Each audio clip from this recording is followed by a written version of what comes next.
Sixer Nation, what is good? I see you all in the chat, man. Building the suspension is right. You wouldn't even believe what it's like trying to run this show, man. We are live on two shows, man. Philly Take with RB, Run It Back Philly, simulcasted at your leisure. The duo is back. We have some things to say about Doc Rivers, about Joel Embiid, James Harden, and the Sixers, who have started out the season 1-4.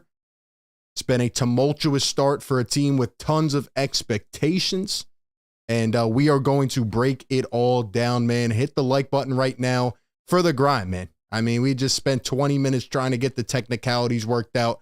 We're doing our best here. Let us know. Drop a mic check in the chat. Drop a 1 if we sound good. Let us know. Hit the subscribe button wherever you're watching right now. Hit the bell as well.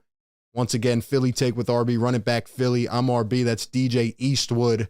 And we're not too happy about the Sixers team right now. We're going to break it all down. We'll talk about what happened yesterday, the upcoming games, and a little bit of rumors going on today. Is Doc Rivers on the hot seat? DJ, what's going on, my guy? I hope he is, man. I hope he is. How much longer is it going to take? I made a joke before the season started that we're going to go 1-10 and fire Doc Rivers. I was completely joking. I did not expect this team to look like this at this stage of the season. So, it's been surprising. It's been disappointing. It's been annoying. It's been frustrating. That's how I'm doing, man. And I'm still trying to update the thumbnail on the stream.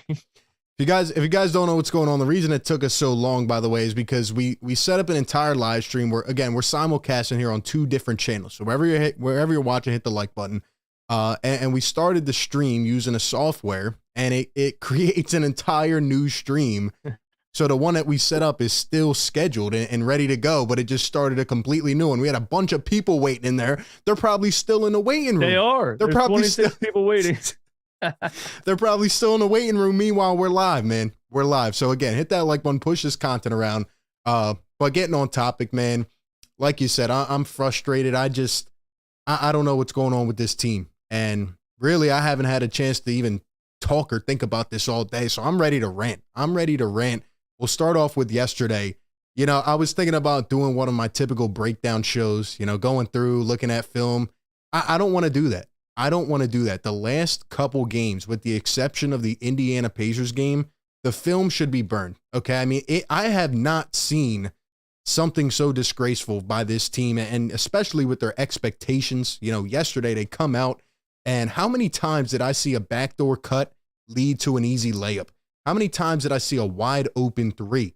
It was just terrible. It was terrible. And, instead of going and looking at all this film, all right, I just want to pull up one play, if that is okay.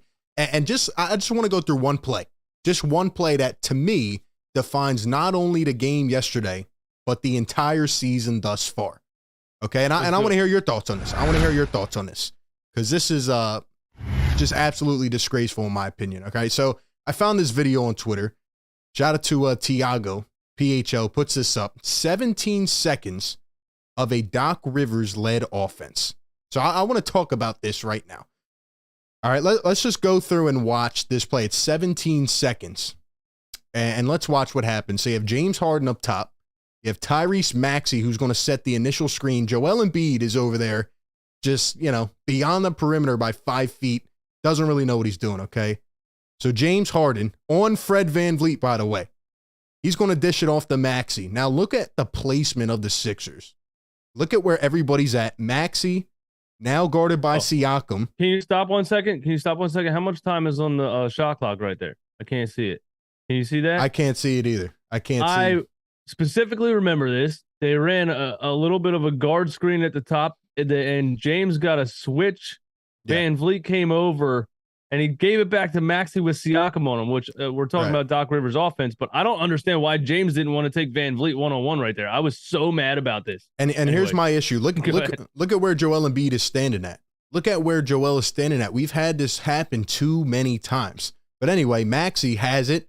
He's thinking, and the shot clock's winding down. Now there's about a few seconds left. He goes to step back, and he realizes that Siakam is right in his face. He's going to smack it into the third row. So Maxey, with 2 seconds on the shot clock, decides to pass it up. James Harden's like, what? The ball's coming back to me with a second and a half to go? Meanwhile, Joel Embiid's calling for the ball on the opposite wing. Do you get the theme here? Do you get the common theme? What is this?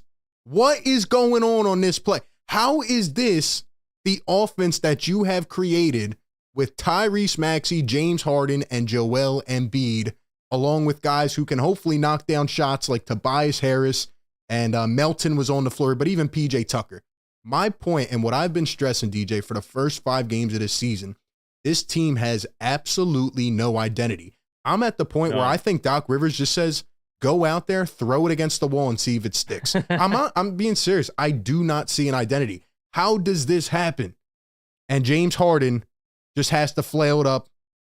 And actually, I stopped that too. And I'm not bailing out James here because but because with a second left on the shot clock, they're probably not going to give you that. But if you really watch it, he did hack him across both arms, and James was just like, "Yo, what the," you know what I mean? But so it was a foul technically if you really watch it in slow motion. But he did. But yeah, that was James trying to bait because he had 1 second left, and he was like, "Let me see if I can call a foul right here." For sure, I have no problem with James Harden doing that, but he shouldn't have even had the ball with a second and a half to go, and then he has to flail it up. But like, what are we doing? What is the idea? That's the only play I want to look at from this game because it just burned my eyes. But why are the guys positioned like this? Like, how, as a coach, is this what you're running with 3:45 to go in the game? You're down by 7. This is a key possession in the game, and that is what you draw up. No, he didn't draw it up. He said, go out there and see what happens. Yeah. You're the one that tweeted it because I remember I was hitting you up last night. I couldn't find the Doc Rivers press conference because I wanted to react to that. That would have been YouTube gold. I couldn't find it anywhere. I found Nick Nurse's press conference on NBA League Pass. I found everything except for Doc Rivers' press conference. Anyway, you're the one that tweeted that Doc Rivers said this offense would be so good if they just played right. That statement right there blows my mind because it's like the guy doesn't even realize that he's the coach of the team. And then when you see a play like this and you look at 2 guys over here and Joel on the other side and you realize they're all 3 on different pages, none of them are doing the same thing. None of them are working together. There's not and then you take into account what he said, it starts to show on the court that I don't think he coaches at all. I literally think because the way that he talked about that, this offense would look so good if they just played right.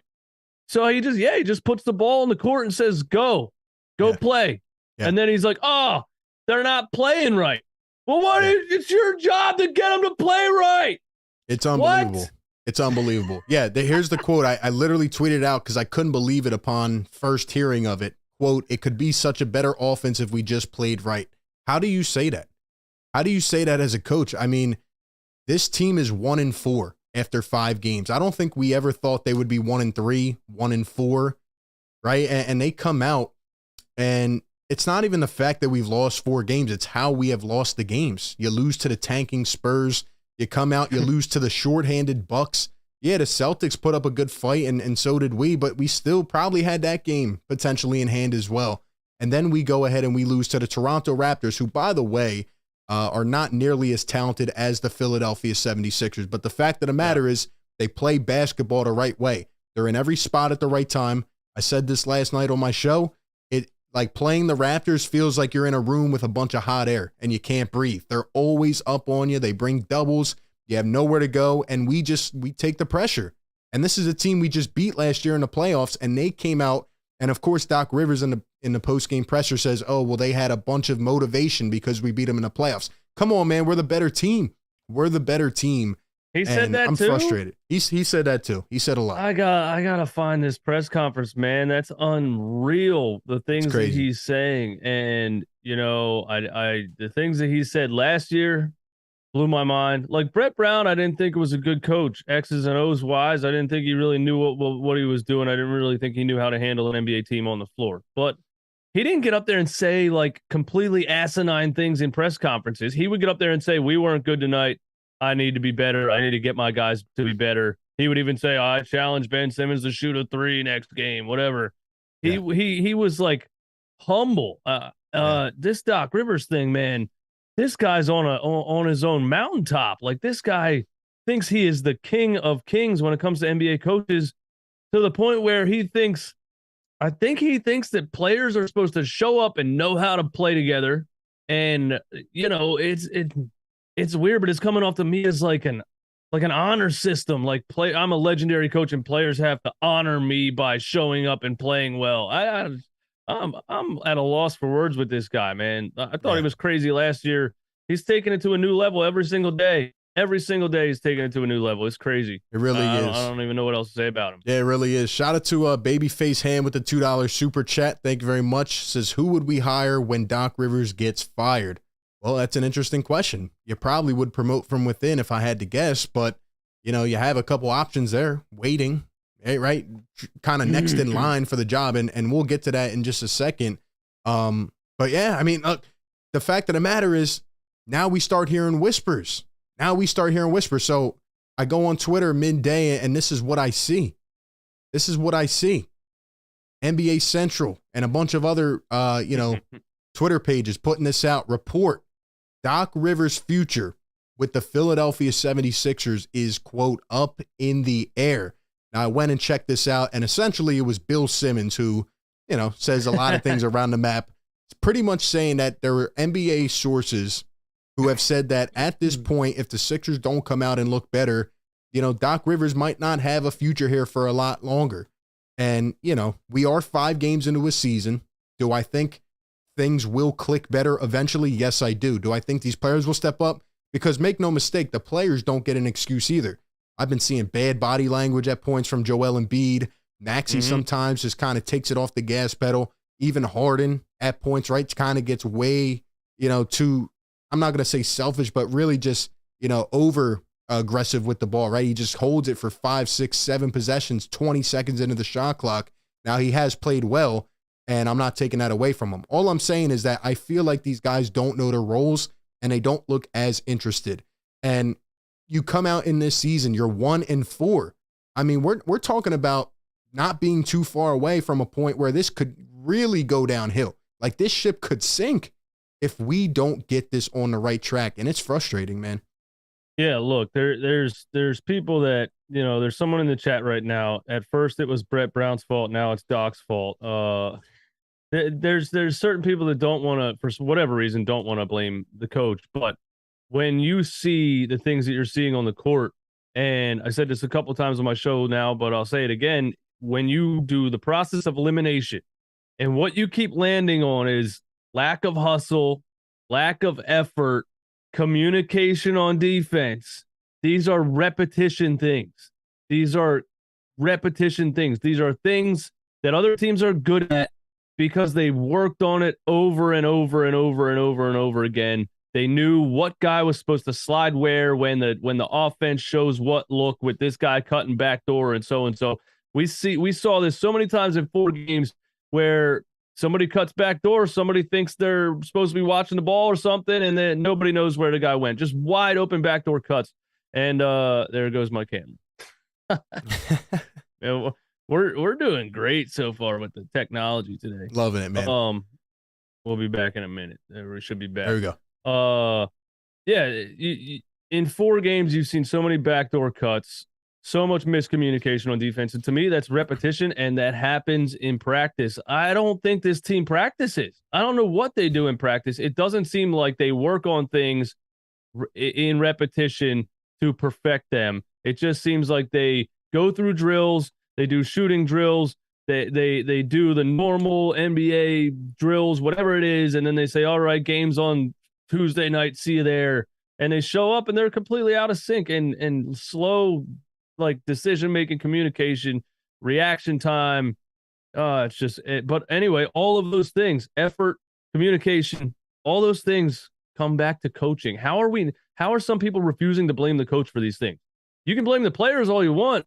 It's the players too. They're showing, like you said, bad body language, lack of effort, lack of hustle. But the miscommunication and the transition defense and all that stuff, it has to be on the coach, man. It's the common denominator here. How else would you have the worst transition defense in the league 3 years in a row? How else?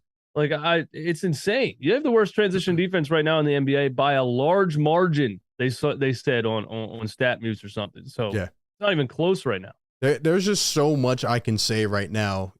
First and foremost, when Doc Rivers came out, actually, let me take a step back. After every single game this season, what you just echoed about the communication, I have said after every game, there is no defensive communication. I mean, a couple games ago, Paul Reed and George Niang are trying to rip each other for a rebound, and it ends up bouncing to the other team, and they start screaming at each other.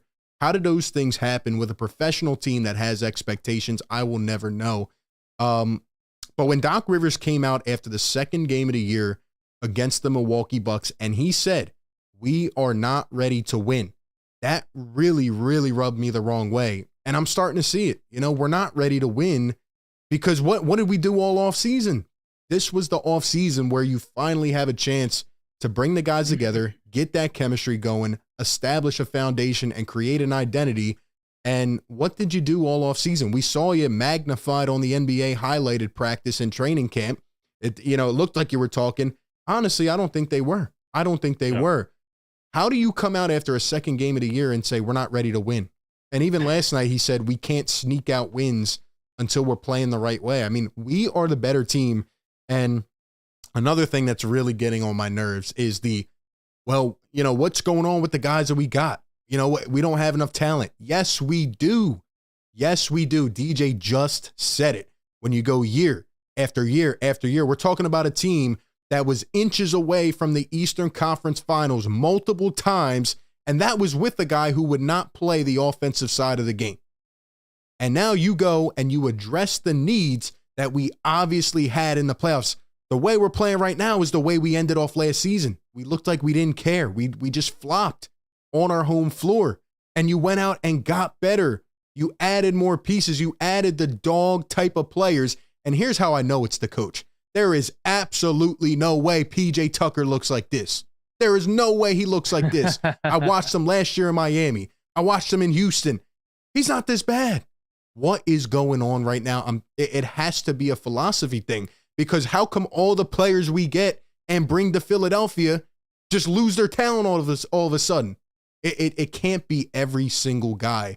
And there's something going on. It's not all on Doc, but it has to start there.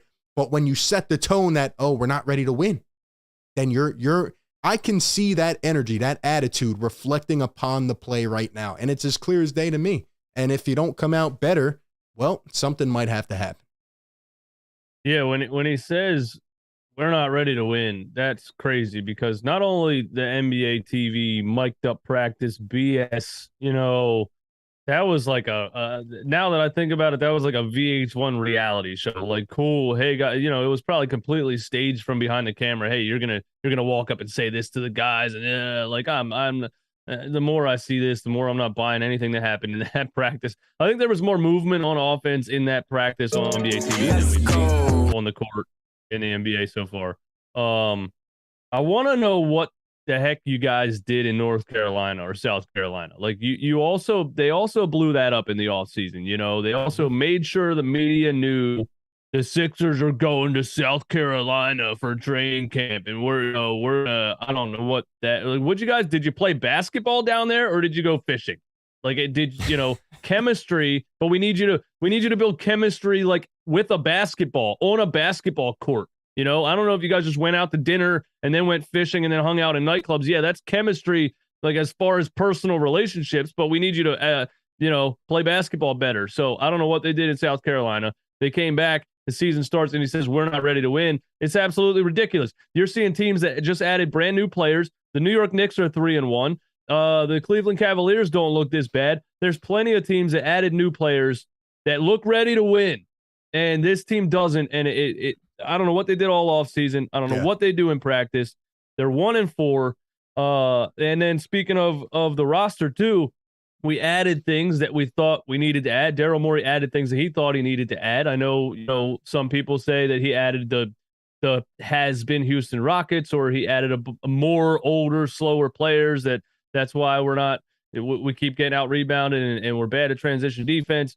And that's an opinion that people have. But the way I look at it is, last year we beat the Raptors in the playoffs without PJ Tucker, Montrezl Harrell, Daniel House, DeAnthony Melton.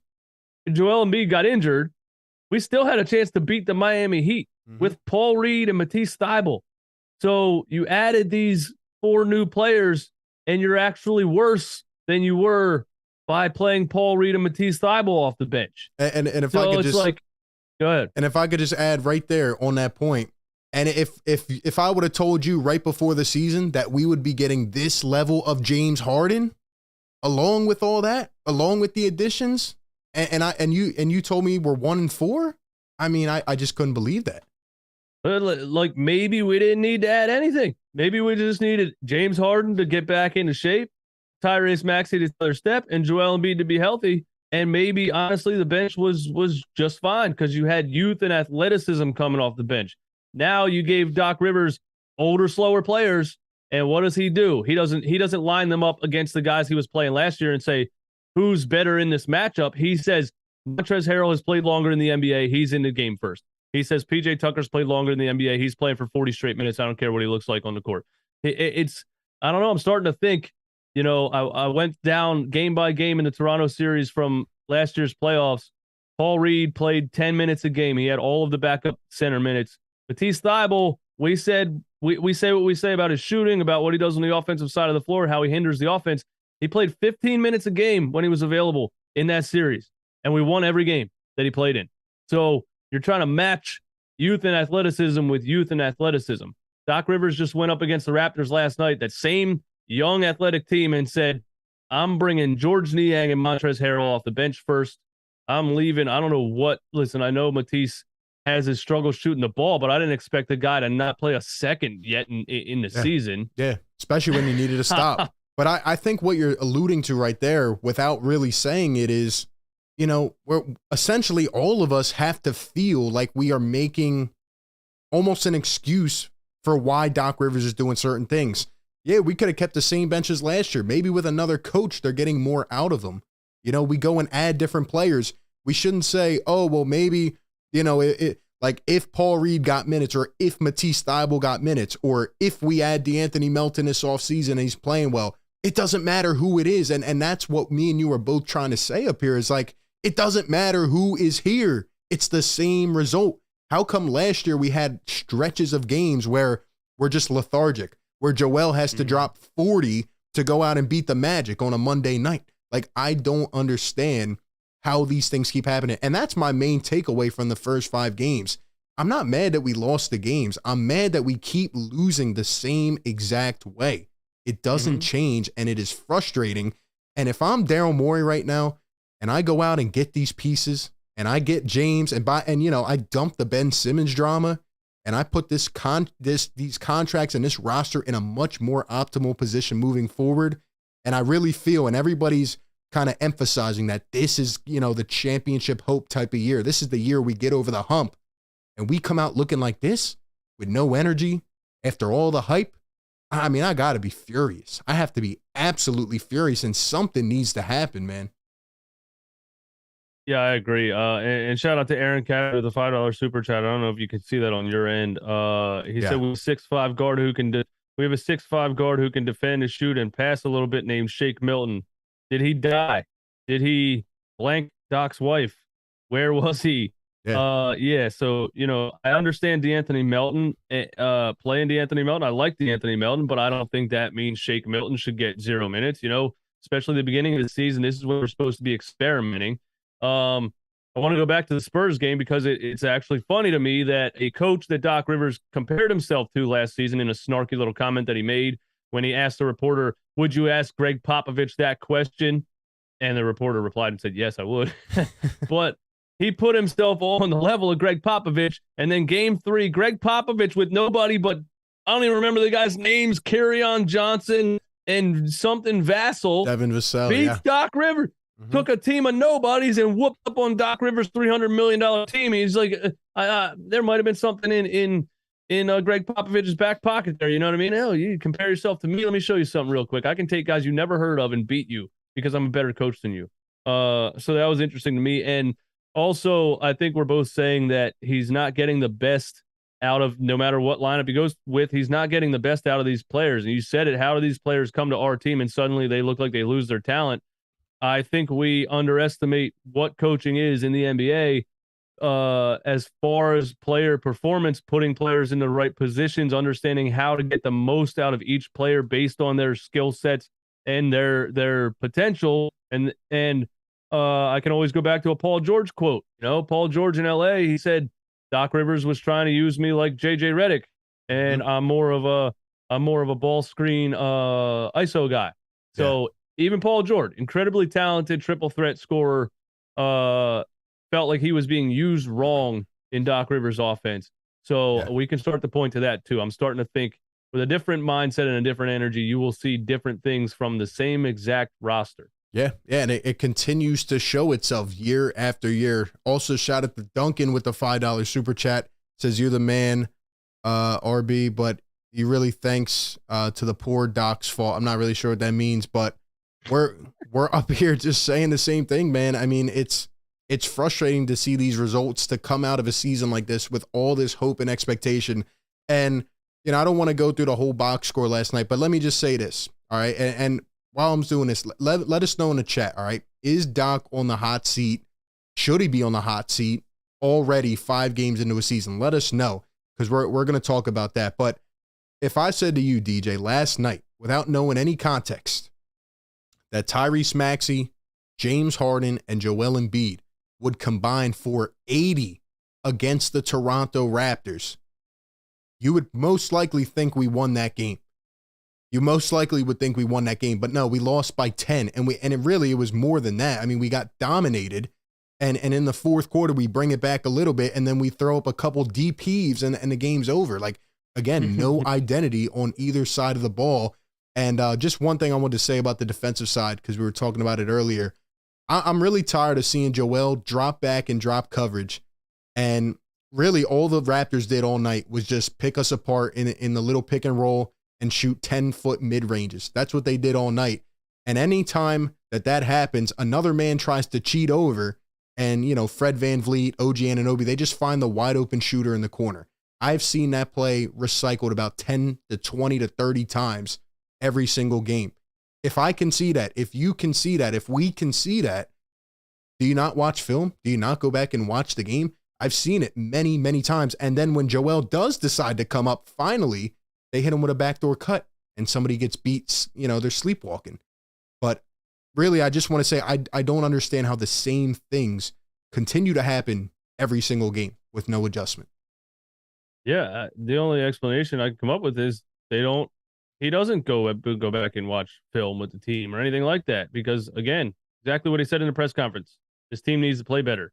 So to me, he goes in the locker room and he yells at the team in a condescending way, as if he's not in charge, and says, you guys need to play better. And then they come out the next game and he just hopes that they play better. Like, I don't think seems to me like there's no actual strategy or watching film and adjusting to what you saw or anything. Like, look here, Joel, this is where you need to be a step up on the screen. And this is when you step back, and you're stepping back too soon and you're giving wide open jumpers. I don't feel like there's any coaching involved in keep in mind, Joel Embiid started playing basketball when he was 18 years old. He learned the game in about 3 years.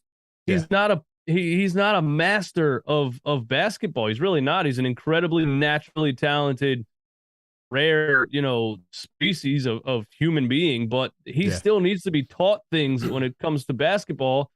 Clearly, especially defensively, because he's just, the way he plays defense. Yeah, his drop coverage on the screens is insane, and I've seen it for years now. Where all you need to do is hit L1. You know what I mean? You hit L1, you call a simple ball screen, and you're wide open. Yeah, and I don't want to harp on, you know, I don't want to only make it seem like it's Doc, because again, it is partly the players as well. But just going back to your point about Joel, you know, another thing that strikes me as just odd, you know. Doc Rivers doesn't tell us until game 1 of the season that Joel Embiid essentially couldn't walk for 2 months. And then now after game 4, he says, I'm going to scale back his minutes. So first off, you had him playing 38 minutes a game for the first 3 games. Then you tell us that you're going to scale back his minutes. And then yesterday, you take him out with 4 minutes to go. I tweeted it out. I said, why is Joel Embiid coming out of the game with 4 minutes to go when you're down 8 points? And he came out for 1 minute, and everybody was screaming, oh, did you see how he looked? He was gassed. So what? It's 4 minutes left in the game. Like, this is a crucial possession, and you take out the only guy that was able to score at the rim. I just don't understand some of these decisions sometimes.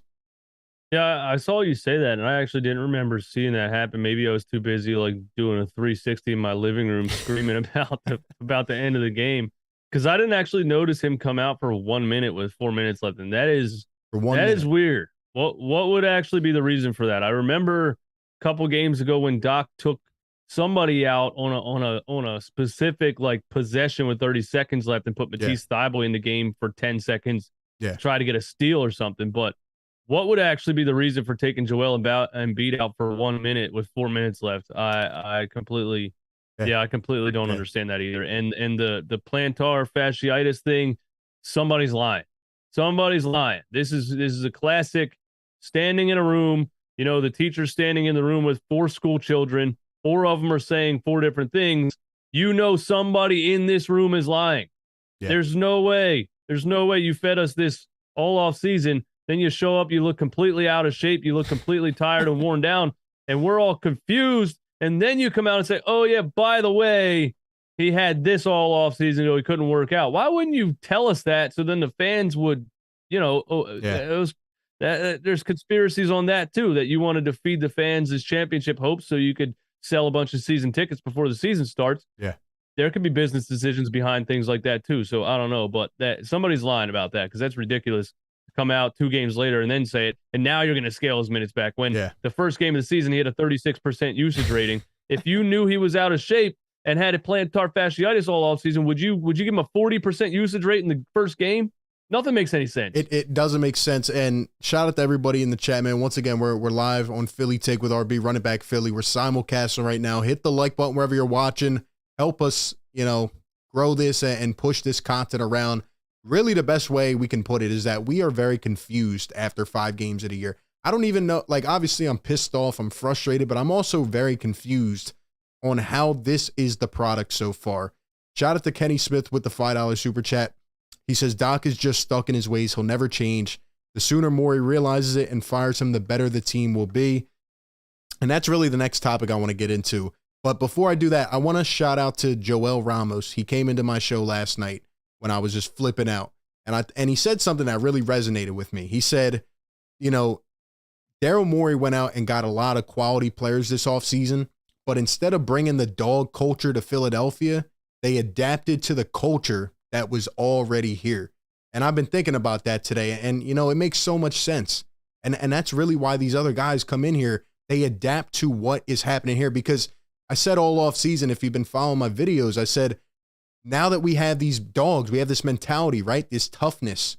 In big games, we shouldn't lie down. Now that we have PJ Tucker, who's in the locker room screaming at people, or Montrez, who will scream up to the arena, like, we shouldn't look like this in big games against the Celtics, Bucks. And if we do, there's only one person that we can really point to, right? There's only one person. It's the coach. It starts there, man. There's only one person, and with them 1-4, it's not just losing the games. It's how they lost the games. They haven't really looked close against those, against the Celtics and the Bucks. I don't think either of those games were within reach as far as winning the game. I'm overloading something here. My camera doesn't like it. I don't think either of those games were really within reach. And to me, that you're worse than you were last year. And if you're worse than you were last year, then I'm really confused.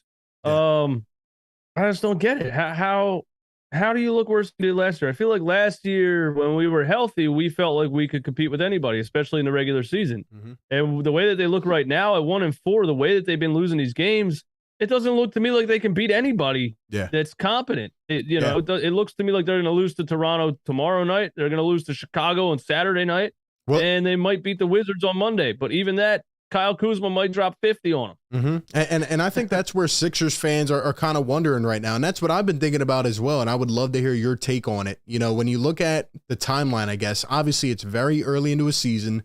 We know that Joel, James usually take a little while to get going. Maxey has looked completely out of it. Tobias looks lost.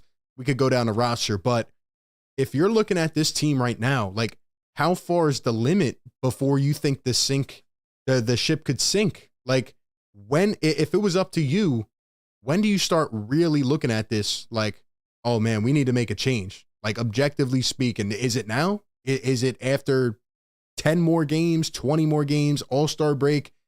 And would they really do it? I mean, I think that's the question we're kind of all pondering right now. Yeah, if it was up to me, when day one, when he came in here and said, we hired him because we thought he was going to be this old school hard-nosed coach that was going to tell Ben Simmons to shoot the ball. And day one, he said, yeah, I actually don't care if he shoots. He does so many other things well. I would have fired him before he even finished that sentence, because that's the exact reason we hired you, bro. If we thought you were going to baby the kid more than Brett Brown did, we would. Like, what's going on here? Yeah. So he kind of went against everything we thought he was going to be day one when he came in here. But as far as this season goes, man, again, I was joking when I said they're going to start the season 1-10 and we're going to fire Doc Rivers. If that ends up being on the money, I will be absolutely shocked, because I thought they had talent at least. I thought they do.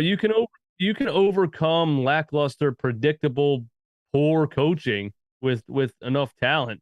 This is looking like he's not getting enough out of the players in general. Mm-hmm. And yeah, if they go.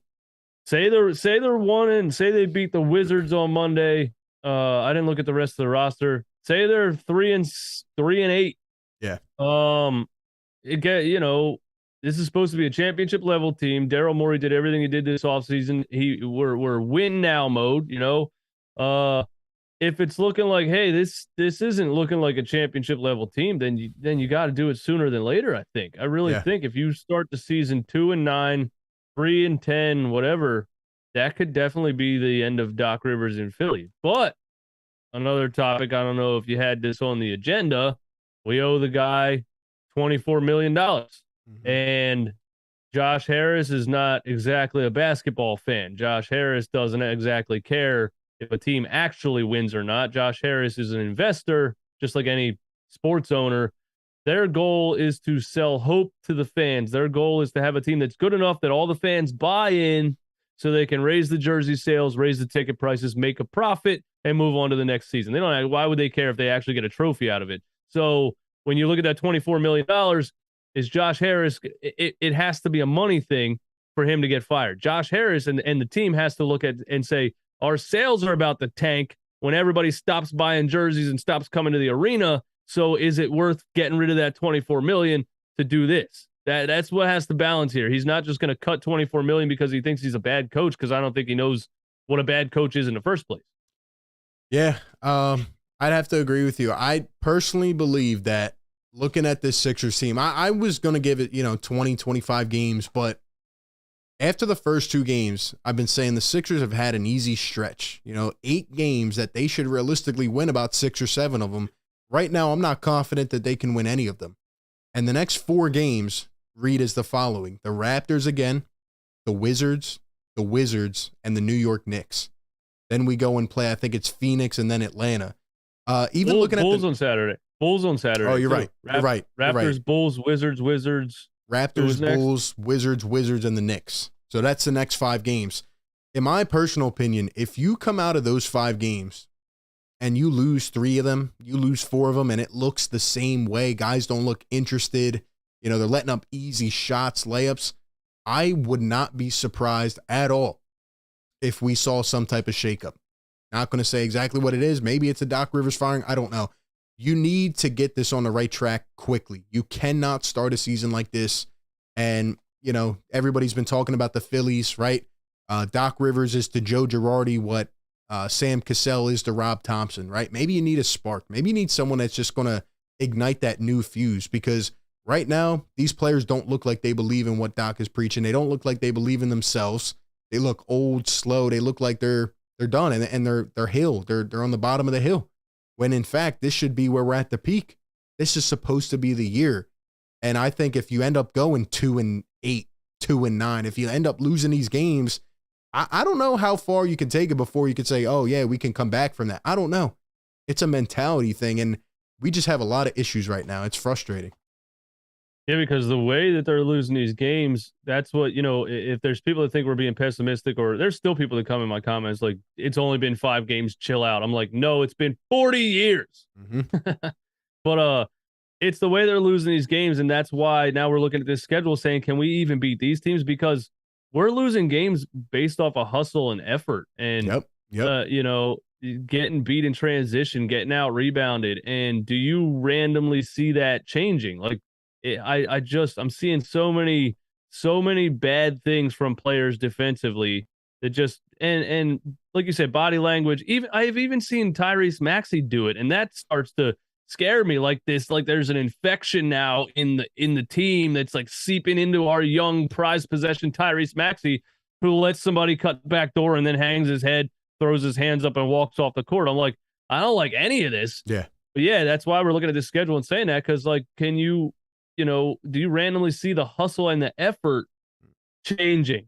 I don't see it changing. That's the problem here. And that's not about makes or misses or this guy just needs to get hot or something. We're losing games in the nitty gritty. We're getting out hustled and out worked. Yeah. And I don't see it changing randomly. Yeah. And right now this team should be 4-1. I'll say it if nobody else wants to. We should be 4-1. We should have beat the shorthanded Bucks. We obviously should have beat the Spurs, and we should have beat the Raptors last night. And I agree with you wholeheartedly. It's not that we're losing the games. It's how this team looks like they did not prepare the entire offseason.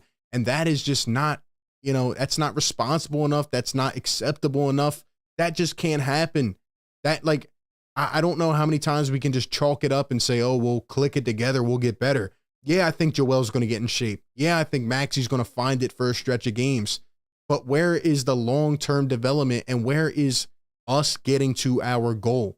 Right now, do you think the Sixers are going to get out of the second round again? I don't, by the way we're looking, by the way we seem to be playing. And at some point, you might have to make a change. You might have to throw something in there, right? Even if you move Maxey to the bench, which I've been hearing a lot, maybe you bring Thibault in and he gets a couple steals in a couple minutes. We don't do anything different. Every game, we go into the game with the same textbook, the same plan. It's the same thing. We don't have a plan. That is our plan. We don't have one. We go into the game and we say, we're going to see what happens. Doc Rivers subs his guys in with 6:30 to go in the fourth quarter. I mean, he brings Joel Embiid out with 6 minutes to go in the first. Like, I can literally go step by step and explain what is going to happen in the game. And that should not happen. It should not happen. It's unacceptable, man. Yeah, it brought me back to, playing Paul Millsap on Giannis Antetokounmpo for 8 straight minutes where he gave up 17 points, because that doesn't make sense. And then in the Raptors series, there's just no way you look at that roster and it's not necessary. It hasn't been really an offensive issue for us. Like, we're not dropping 130, 140, or 150. But if we play good defense, we could be winning these games 112 to 109, 112 to 105. We could be winning these games. So as poor and as awkward and as, clunky the offense has looked a lot this season so far, I'll give that a pass as far as chemistry and working together and figuring things out.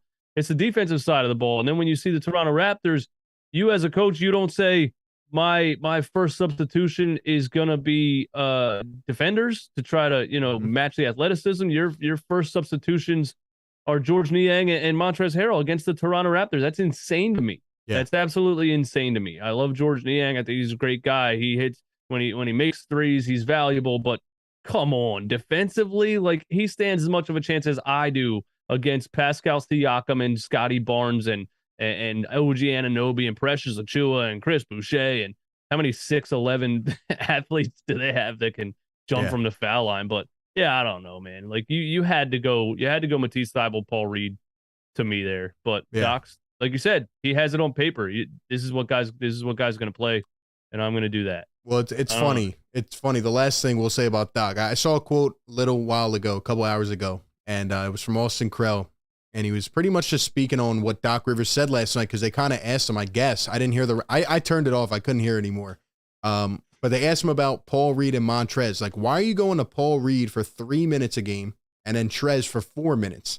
Like, one guy plays one half, the other guy plays the other half, which I don't understand. And essentially his response, paraphrasing it, he says, you know, where we're at with those guys is that we like Paul Reed defensively and we like Montrezl Harrell offensively. And he said, that's where we're at. Okay, that's great. So how come yesterday Paul Reed doesn't get the minutes against an athletic team with a bunch of little wings and guards? Like, it does not make sense. Reed came in, he was trying to rip the ball away from guys. He was going up for jump balls. Like he immediately made havoc in that game. And then he saw the bench. Like, these guys don't get a rhythm. Same thing with that last year with Isaiah Joe. Same thing with Shake Milton. Like, these guys come in, they get little moments to try to show, you know, what I guess Doc is expecting, but you know, they don't even get to stay in more than a couple games and then they're gone. Like, I don't know. Yeah, Doc said the same thing last season in a press conference when he said he was real arrogant about it. Remember this when he said, "I'm going to break it down for you." This is what he said. "I'm going to break it down for you, just so everyone's clear, okay? When we play small, we're going to go with Paul. When we play big, we're going to go with DeAndre." And that might have been Austin Krell right there, or I forget who it was, but he responded to him and he was like, "But that's not what you've been doing." Like, straight up. You just told me something that's not what you're doing, bro. You went DeAndre Jordan against small. You're lying to me right now. So I just don't get it. And he still hates Paul Reed.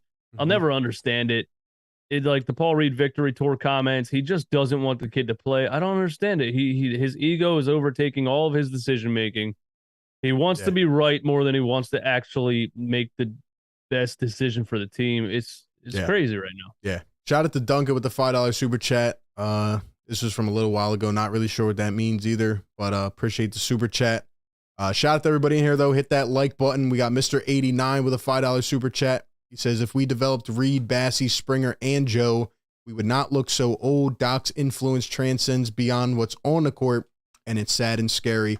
Yeah, you know, we've had issues drafting before, but we finally get a group of guys that we can work with, and they don't see the floor. And I guess it's just the philosophy at this point of Doc Rivers. And it just, you know, I mean, honestly, the point where I really was sinking on Doc and I was pretty much out on him was when he went on the Paul Reed victory tour thing.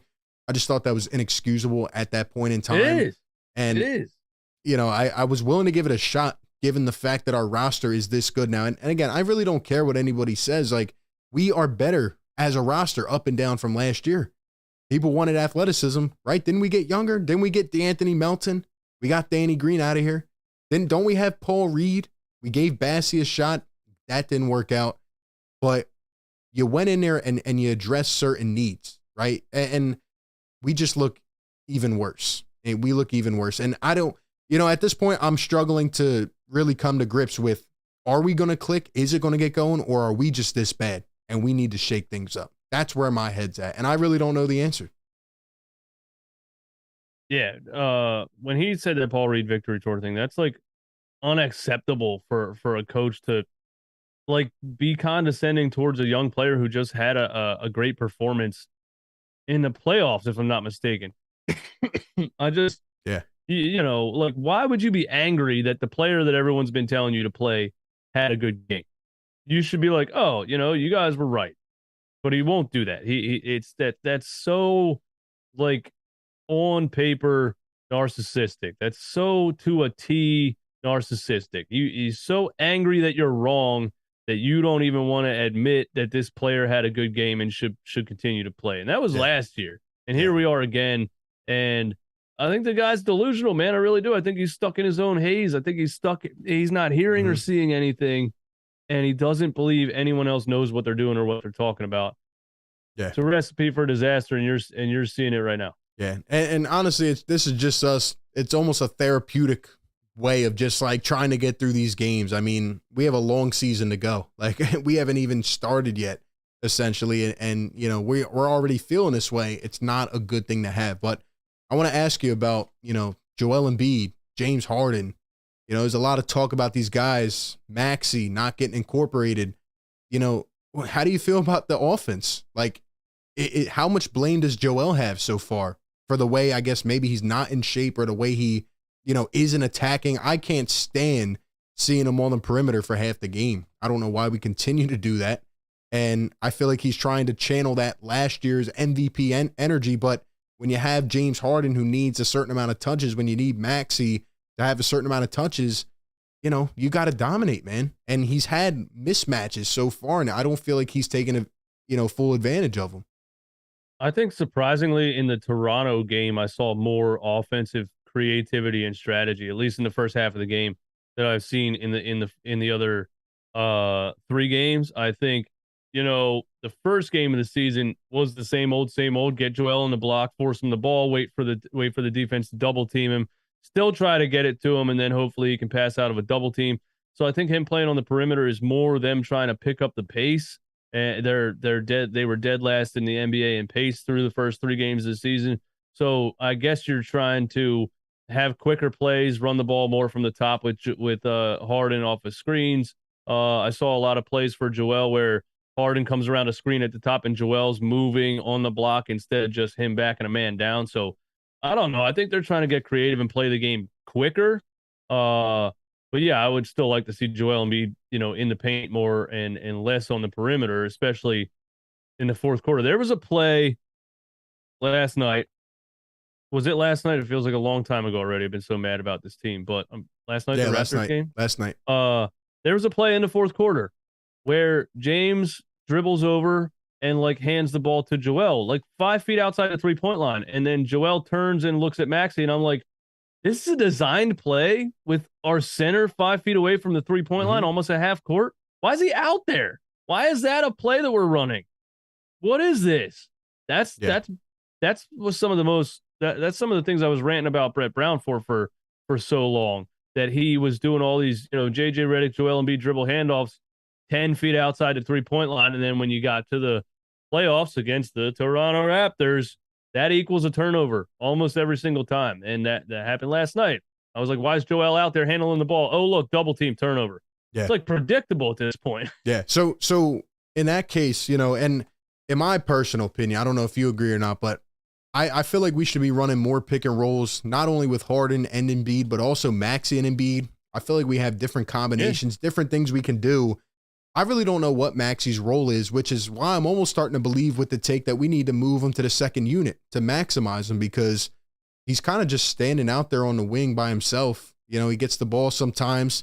He tries to make a little move of it, but he's not comfortable. You could see he's not comfortable.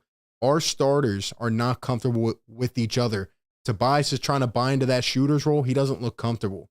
The only one that really looks comfortable to me is James, really. And he's been attacking. I've actually really liked his play so far.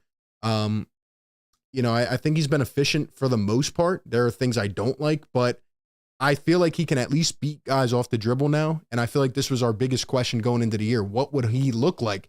And if you told me he was going to be playing like this and at least look to be in shape like this, I thought our offense would be taken to another level.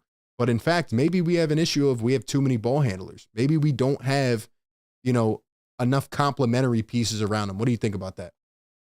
I just think there's just not enough action happening on the floor in the half court. There's just not enough action. I think, honestly, and it's probably not going to happen anytime soon, or it could if we keep losing. But I think a different coach would get so much more out of Tyrese Maxey than what you're seeing right now.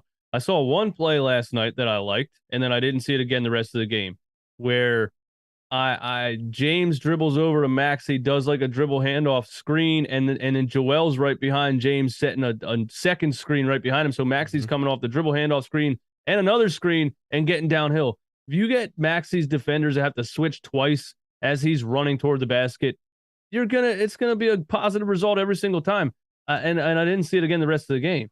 So I don't think you're seeing creative, specific plays run for Tyrese Maxey. If you watch other NBA offenses, which I'm sure you do when you have time, you see all kinds of stuff happen. Watch the Memphis Grizzlies. You see all kinds of stuff happening for what's his name, Bane or Ja or whoever else. Like, there's so many guys moving and getting the ball and catching the ball off screens and rotating and kicking it back out.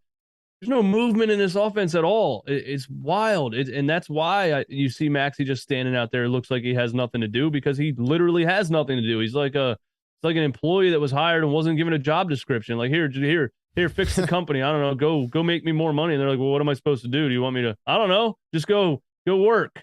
Yeah. Like and he's 22 years old. Like, help him out a little bit, man. He has incredible intangibles. You need somebody that's going to take advantage of it. It's not being taken advantage of right now. But I agree with your take on James Harden, man. I think he's been great so far. Last night, it's the Toronto Raptors. They did a lot of double teaming, a lot of flashing around screens, a lot of guys that are big and fast that can try to take the ball out of his hands. I thought by the fourth quarter he was frustrated and he kind of quit, which pissed me off, especially that last play where, he gets Van Vliet on a switch and doesn't want to take him one-on-one. So I saw bad body language from James in the fourth quarter yesterday. But for the most part, compared to last season, James has been playing great. He's a walking 30-point triple-double every night. We need more movement, more creativity all around. Yeah. Outside of that, and James and Joel pick and rolls, Joel and Maxey pick and rolls. I guess the big question is, if you were going to change something with this lineup, what would you change? Because we could talk about Maxey, Harden, and Joel. And then it's like, what does Tobias Harris really do? Is he just supposed to stand there in the corner and catch and shoot threes? Do him and PJ Tucker have the same exact job description on the floor at the same time? Yeah. I guess what would you change? Yeah, I mean, it's a good question. If I had to think, you're asking me to change something, I would either maybe experiment Maxey with the second unit, maybe Tobias to the second unit, right? Try to bring in another shooter that can move a little better and grab boards because, some games Tobias is just, there's not enough touches to go around. There wasn't really last year. And now that you have Maxey who needs more touches because he is now taking another step, it's like Tobias just has to be a spot-up shooter, but he's not consistent enough to do it. One guy that I think would fit if he could actually hit more shots is Daniel House, and that brings up another point as to why are we playing him so much? I mean, I don't know. we just find these guys and we keep them going. I think you need another complimentary piece, and right now, PJ Tucker, he doesn't look nearly the same either. Like, I don't know. He gets, a couple shots a game? It's like you said, we don't have structure. We're not putting these guys together. They don't look complementary. They don't look like they fit. And it's very tough. But at the same time, like I said, Harden, Maxey, and Embiid went for 80 last night. That's all we need. That's all we need. And it is all, yeah. Yeah, I mean, we'll get to honestly, the main issue, in my opinion, is the defensive side of the ball, which I don't even know how to fix at this point. I mean, it's it has been nothing short of disgraceful. That's the best way I can put it. It has been lazy and just without effort, and I just never thought I would see this team playing this way. I mean, they're letting balls go right by them. They're not even trying. Joel doesn't even contest guys at the rim, and then they just kind of walk with their shoulders down back to the bench during the timeout, and I don't see the fire. I guess that's the best way I could put it. I don't see the fire with this team that I thought I'd see. Yeah, I don't think anybody sees the fire at all. There's no fire at all so far. I'm gonna go look at like how many minutes Daniel House has played on other teams in the past 2 or 3 seasons. Because I gotta be honest, after his Houston days, I didn't even know Daniel House was in the NBA. I don't know who he played for. I have no idea. And then he shows up here. And he gets 35 minutes a game off the bench. Not 35, but you know what I'm saying? Like, it seems like way too much. I don't think anybody was ranting and raving when we signed Daniel House. I don't think anybody was like, oh my God, look, game changer. Look, 6th man of the year candidate. Look, something like he's not Jordan Clarkson for crying out loud. He's just Daniel House. He's just a 3-point shooter who shoots 40% for his career.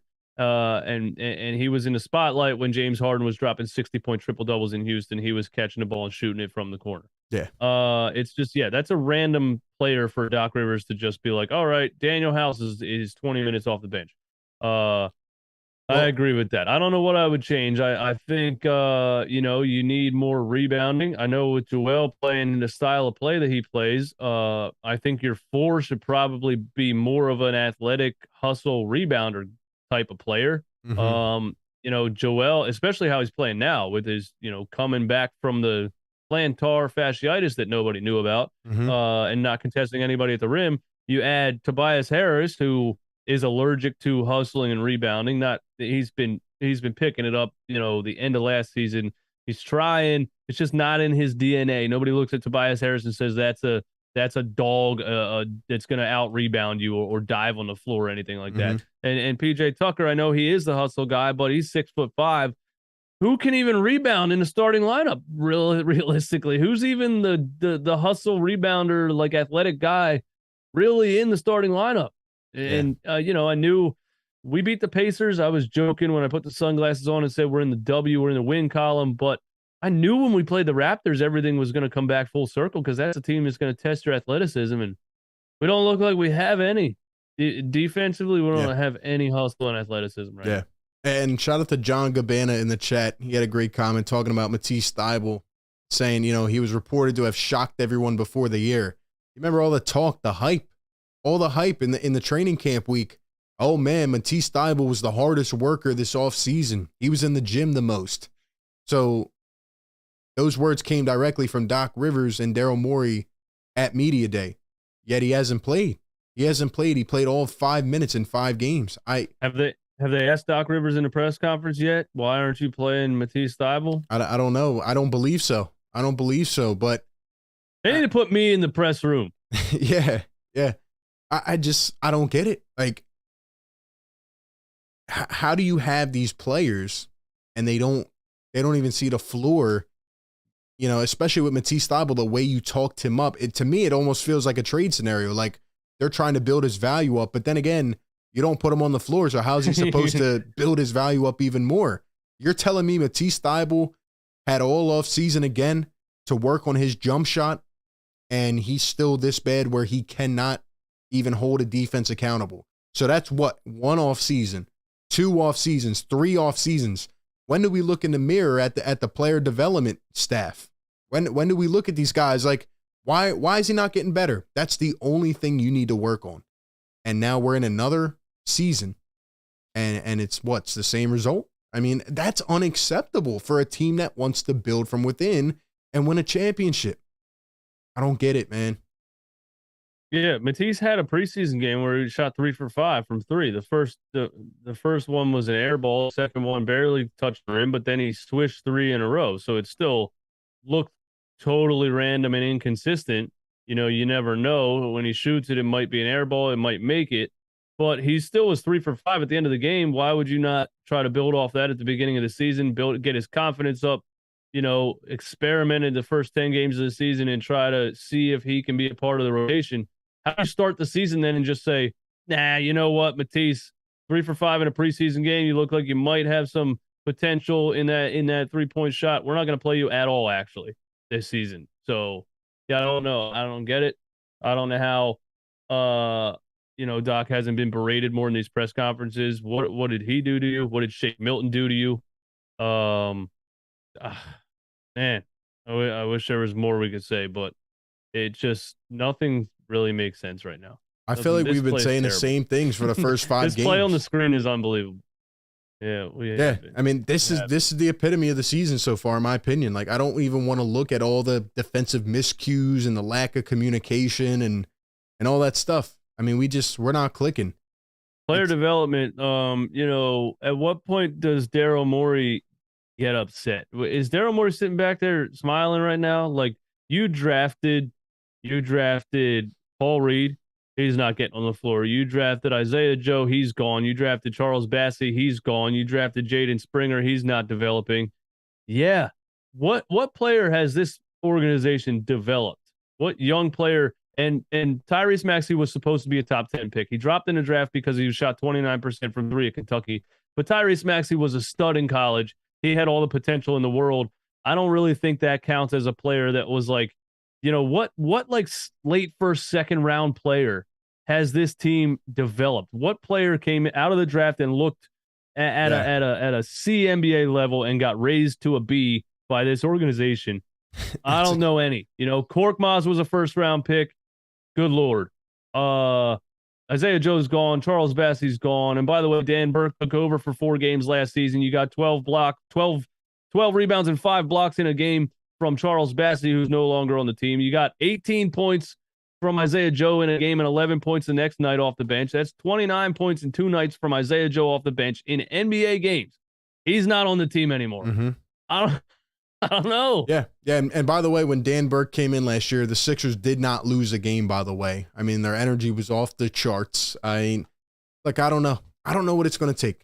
But it is very, very frustrating. You have all these Philly teams, like the environment right now in Philadelphia is just, out of the roof. It's out of the gym right now, like with all these teams, right? The Eagles, the Phillies, like Union, everybody. And the Sixers look like they've regressed. I can't take it. I can't take it, man. I feel like we've been saying the same thing for an hour. I feel like we've been saying the same thing for 5 games. I feel like we've been saying the same thing since the first tip off of the season. And we have, because nothing changes. Yeah, like sometimes I feel like, or at least in prior seasons, I'm like, okay, this will click, this will get going, it'll take some time. I don't know if I feel that way right now. And that's my biggest concern. So maybe you got to shake something up. Maybe something needs to happen. Or are we going to go throughout this entire season this way? Are we going to be satisfied with maybe the same result? I don't think we can. I don't think people realize, this is kind of one of the last things I want to make in terms of a point. I don't think people realize how close we're getting to this window closing. Like, this could be one of the last years where we have hopefully all of it put together, all the talent, the contracts are right, and we go out and try to chime it in, man. Like, James Harden could honestly, opt out after the season if he really wants to and go somewhere else. Like, it's not like we have all the time in the world. We wasted seasons because of people that were here in the past. We wasted seasons of Joel's prime, and he's younger than, what we would call a typical prime, but maybe this is his prime. Maybe his prime ends at 30, 31. And I don't think people realize how close we are to potentially being in the next phase. So what I would say is, you got to get it, however you do it, you have to get it on track this season. You have to get it back on the right road, and you have to get over the hump this year. You have to. And if you don't, major changes should be in store. Yeah. And just Doc Rivers, man, you can look at players in LA. Terrence Mann is an example I always bring up. His mom was interviewed in an article. You had players' parents calling you out. His mom was interviewed in an article saying Doc Rivers is not good for my son. And Doc left LA, and Terrence Mann averaged 10 points per game off the bench under Tyronn Lue. So his just anti-young player thing, he's not getting the most out of anybody. And we keep looking at other teams or the free agent market or whatever. We need more, we need to add this, we add this. At what point do we realize we're not finding anything within our own organization like other teams are doing? Yeah, we're not. And at that point, it's, you got to go one by one. I mean, we've gotten rid of certain players. We've gotten rid of personnel. We got rid of our last GM. I mean, at some point, you might have to shake things up. So that's kind of where I'm at with it. Shout out to King of the Valley with the $2 super chats. Has told y'all Ayton surpassed Embiid. He made 3 different accounts now to comment on my YouTube channel. I literally blocked him twice, and he keeps spending money to make comments. Well, shout out to him. Shout out to him. King of the Valley. Like, if you're older than 12 years old, do you really think DeAndre Ayton is better than Joel Embiid? No, he doesn't. No, he doesn't. But with that being said, man, once again, shout out to everybody in the chat. Hit the like button. It was a struggle even trying to get this show on the road, but we did. The duo back. We're talking, we're breaking it down. A lot of this show, I get it, might have felt just like a therapy session or a rant. Honestly, that's what it is. I mean, if you want us to be completely honest, it's kind of hard to go game by game and break it all down. Sometimes you just have to take a step back from the game action, the everyday game action, and just kind of talk about what you're seeing. And I feel like we cover every single game. So sometimes we're sucked in that mode of just, analyzing every game. But we had to take a little step back and just kind of have a conversation about what we are seeing, because it is not pretty. It's awful. It's awful. I don't feel good right now as a Sixers fan. So as someone, as you know, us up here and all of you out there tuning in and supporting this team every day and buying merchandise and going to games, and we want to go to games. We want to have fun. We want to have a great time, watch a great team. You know, you got to hold them accountable as well. We all love this team. We want to see them perform well, but right now they are very, very, very much underperforming. They've been highly disappointing. And, you know, the talent that is there, it does not feel like we have a talented team right now. It doesn't. And you know, and when the arena boos their own players, and I guess other fan bases don't understand it or something like that, they don't. This city really holds you to a standard because it's a blue collar town, and what that means is people work hard for every dollar that they have, and they want to come and support $100 million NBA player. But if the $100 million NBA player is jogging up and down the floor, letting guys cut back door, hanging his head, not really trying, they're offended by that. Are you serious? I got to go to work. I got to go to work. Yeah. I got to go answer to a boss for 40 hours a week who I don't want to talk to. And then I spend that money to come here and watch a $100 million basketball player, and you give that kind of effort. So that's why it comes out that way. And, you know, you'll never hear Philly fans boo somebody just for missing shots. You'll never hear, well, Robert Covington a little bit when he was on some stretches of going like 0 for 11. But for the most part, it's an effort thing. When they start to see lack of effort, they absolutely hate it, and they are going to let you know. They don't care if you're a 5-time All-Star. They don't care if you're Allen Iverson in his prime. They're going to let you have it. And Bryce Harper, I always bring up Bryce Harper because he just seems like an athlete that really, really, really gets it. He loves the fact that when he stinks it up, they boo him. He loves the standard that Philly fans hold their athletes to. And that's a guy, and he might be one of the rarest athletes ever, but that's a guy as the pressure builds, he actually continues to get better. It would be nice to have more of those athletes here. We'll see. I wanted to end it on a good note. Go Phillies. Bryce Harper's the GOAT, you know. Go Phillies, man. Hey. I'm very excited for that to start tomorrow. Hopefully once, you know, the Phillies end and you know, the Eagles continue to go, hopefully the Sixers hangover or whatever it is, you know, gets better. Hopefully it gets better because we have a lot of basketball to watch.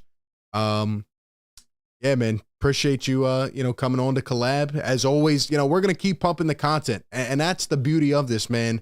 It's not like, you know, we talk about the team once every 2 weeks. No, we're here every day, win or lose, you know, good or bad, up or down, right? New coach, new players, this, that. You know, we're here. We're covering it all, and we see it step by step. So that's where we'll leave it tonight. Sixers play the Raptors tomorrow. What are we expecting from that? Are we going to bounce back and get a W? Doc Rivers said last night, and I quote, he said, they got us on their revenge. You know, now it's our turn to come out. Now it's our turn to show the energy. Well, are we on the road in a hostile environment? Are we going to come out and go give them an ass whooping? That's what we need to do. That's what we need to do. I just don't know how confident I am in that happening. We need to win 3 of the next 4 games. We need to win 3 of the next 4. Unless Doc Rivers plans on switching up his rotations and trying to match athleticism with athleticism, unless you see a lot more Paul Reed and Matisse Thybulle try to balance out getting out rebounded, getting out hustled, getting out jumped, getting out ran, I don't see it changing. And I don't see Doc Rivers changing. I think he's going to come right out here. He's going to march out to say he's not going to change the starting lineup. I don't think that's going to happen. I don't think he's going to change the first 2 or 3 guys off the bench are going to be George Niang, Montrezl Harrell, and Daniel House. And I think you're going to see the same thing. And then he's going to sit up here and act like it's everyone else's fault. And he's going to say, oh, they just need to play better, man. If they could just play better, you know, like that's like, yeah. I mean, that's like anybody can say that. Anybody can say that. If I put a 6-year-old against a 9-year-old and the 9-year-old schools him and I'm just sitting here, well, you need to play better. You need to play better. Anybody can say that. That doesn't even mean anything. So essentially, DJ Eastwood just sat up here and predicted the entire game plan, and it'll probably 95% come true. And we're just guys watching the team. So you already know Nick Nurse knows what's on the radar. So it is if they lose to Toronto and Chicago, does he get fired before Monday? If they look the same way, if they come out with no energy, lethargic, not even contesting shots, putting their hands up, I think a change will come sooner than later. I think it'll come sooner than later. I don't think we can continue playing like this and just let everything be all, sunshine and rainbows. I can't wait to see that notification on ESPN or wherever, on Shams on Twitter. Doc Rivers, and because it won't be his ego won't allow them to, they're going to agree. It's going to be this. Doc Rivers and the Philadelphia 76ers have agreed to part ways. That's what it's going to say. It's not going to say fired. It's going to, or it's even going to make him look better. It's going to say Doc Rivers steps down as head coach of the Philadelphia 76ers. It's going to have to be to make him look good some way, but I'm ready for that to happen. I just am. I'm 100% there. I don't see it getting any better. Well, as always, we will continue to break it all down, and if something does go down, we'll be first on it to cover it. Phoenix with the $2 super chat. He says, is there a scenario you would consider trading Tyrese Maxey? I would say no way. I don't.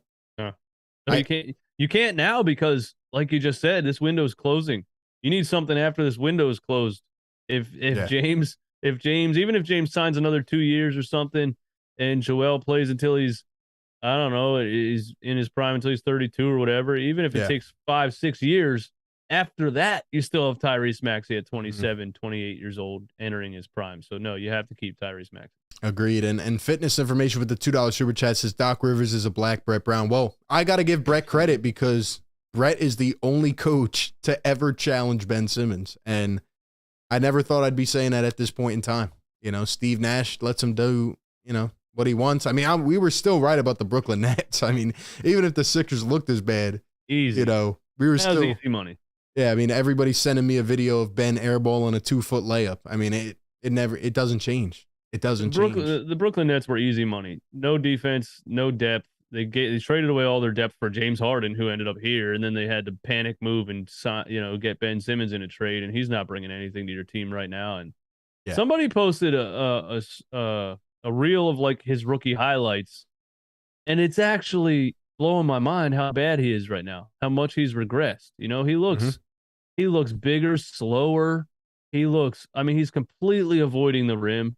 Yeah. It's really sad. I retweeted it and I said, POV, when you get mega rich and stop caring about anything. As soon as he got $150 million and his name was on the dotted line, he didn't touch a basketball. It's unreal. I can't believe we're seeing, like, again, I'm not afraid of the Nets, but the way that he's playing right now, I can't believe it hasn't changed a bit. But then again, people keep telling him he's doing the right thing. Steve Nash said, we don't care if you ever shoot a shot. So I mean, it's kind of where it's at. He had 4 points and 2 assists at halftime, and Jamal Crawford on the NBA TV broadcast said at halftime, I like what I'm seeing so far, and I was like, really? Let me go. I had to go check this. 4 points and 2 assists at halftime. It's crazy. Everybody's continuing to baby this dude. Mm-hmm. And it's just gonna keep going down. Except the best thing that could have possibly happened in his career is getting on a team with maniacs like Kyrie Irving and Kevin Durant. Because for 5 years, nobody on the Philadelphia 76ers said anything to him. 4 games in, Kyrie screamed out loud yesterday, Ben, shoot it. Yep. And on TV, you could hear him say it. He was so pissed off that he passed him the ball and he was in front of the rim and turned around. Yeah. And he also went to a team with expectations. So, the spotlight's on. It's not like he went out to Sacramento where they don't care what happens, so just crazy, man. As a person, like, I don't wish demise on anybody. I wanted Ben Simmons up out of here as bad as I've wanted anything in the world, but I don't hate somebody as a human being. I would be happy if he would suddenly turn his game around, get it back, and become what he was supposed to become. I need people to know that. I don't wish bad on anybody. This is sad what you're seeing from him right now. Mm-hmm. Yeah, I agree. Shout out to everybody in the chat, though. We appreciate everyone hanging out. Once again, simulcasting Philly Take with RB, running back Philly, number 2 top shows, man. Just breaking down the Sixers. We're talking about it all the time. And win, lose, Doc Rivers here or not, James Harden, Joel Embiid, Maxey or not, we will continue to break it down. Sixers need to get a couple wins here. If they get a couple wins and they look convincing, I'll feel better. But we will just have to wait and see. It's actually kind of good that the Phillies are on in the World Series, so that can hopefully overshadow and hopefully the Sixers can just pick up a couple wins under the radar and, you know, get back into the mix a little bit. Yeah, I'm gonna save those Sixers games for the next morning. I'm not ruining watching the World Series by watching the Toronto Raptors and the Sixers live. Yeah, exactly. That ain't happening. Exactly. Anyway, man, go Phillies. At least Philly as a team in the championship, man. Shout out to everybody. Thank you all for coming through. Anything else, DJ? Any last words? You said, you know, if they win a couple games, you'll change your tune. I don't even think I want them to at this point. I would like for them to keep losing. We'll leave it at that. I can't root against my team, but I understand your frustration. I get your frustration, man. Things need to change. We'll catch you all on the next one, man. Have a great night, everybody. Peace.